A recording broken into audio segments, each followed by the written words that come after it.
Hey everyone, happy Friday. Hopefully you're watching this.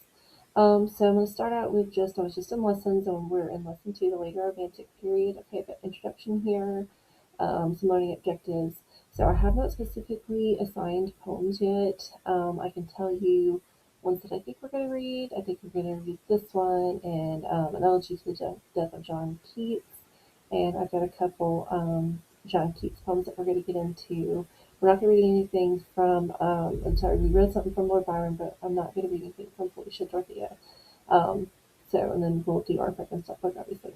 Discussion board 2 will be open on Monday. I still need to open the reflection paper. Um, so going down, so this is the PowerPoint that I went over the other day. So Mary Shelley's introduction, John Keats, I'm going to open up in just a minute. That's the PowerPoint. And then hopefully y'all were able to watch these videos yesterday. If not, definitely watch them. They'll definitely help you with the projects that we're going to be doing. So like I said, I already have this open, so I'm just going to open it, but at least you know where to find it.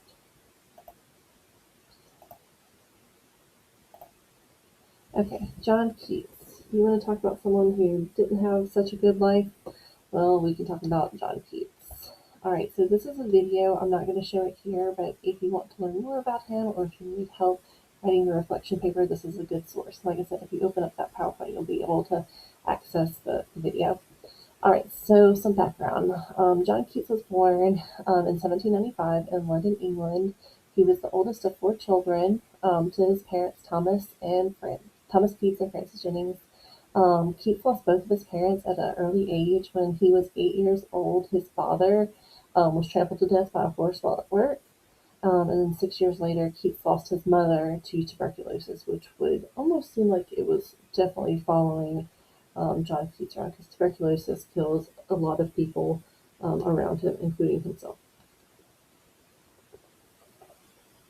So the death of his father had a profound effect on his life, obviously because he lost his father so young. Keats later explained throughout his career that it helped shape the understanding of the human condition. Um, this understanding that would inspire and influence his poetry, which found its beauty in the shared experience of humanity. Thomas's death, which was his father, also left the family in a dire financial situation. This forced John Keats's mother, Frances, to remarry, and when she remarried her second husband, he was not very good with the finances, so she was they were not wealthy by any means. All right, during this period of his life, Keats found a comfort in art and literature. He attended Enfield Academy, where he proved to be a voracious reader. He became close with the school's headmaster, John Clark, who felt a fatherly role for the young boy and encouraged his love for literature. Unfortunately, Keats' grandmother hired a merchant to handle the family money, and basically, um, they just made their financial system worse. And Keats was pulled out of the academy to cut costs. He did go on to study medicine at a hospital in London and became a licensed apothecary, which what we would now call a pharmacist. Keats's career in medicine never really took off, and his passion for literature and the arts never ceased, so they never stopped. Through connections with his previous headmaster, Keats was able to meet Leigh Hunt, a publisher and well-known radical writer for The Examiner. Hunt had an eye for talent and supported Keats from the very beginning, becoming his first publisher. Along with providing support, Hunt introduced the young poet to other English poets, including Percy Shelley and William Wordsworth. So that's who we read the last 4 weeks. Supported by Hunt and his new friends, Keats published his first volume of poetry in 1817.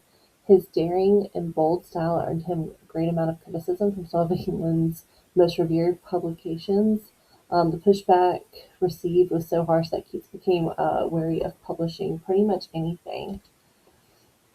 So despite the criticism, Keats was eventually able to rise above all the negative stuff.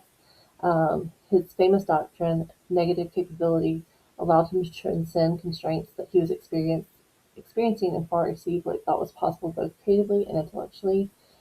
Keats returned home in 1818 to care for his sick brother Tom, and at this time he fell in love with Fanny Brown.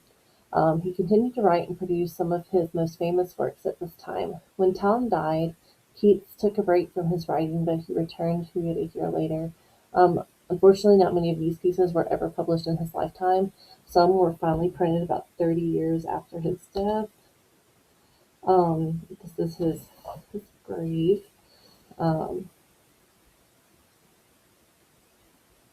Keats contracted tuberculosis in 1819 and took a trip to Italy as recommended by his doctor, but he never fully healed and eventually died on February 23rd, 1821. This one says 24th, so he died on the 23rd or 24th. And he was only 25, 26 at the time.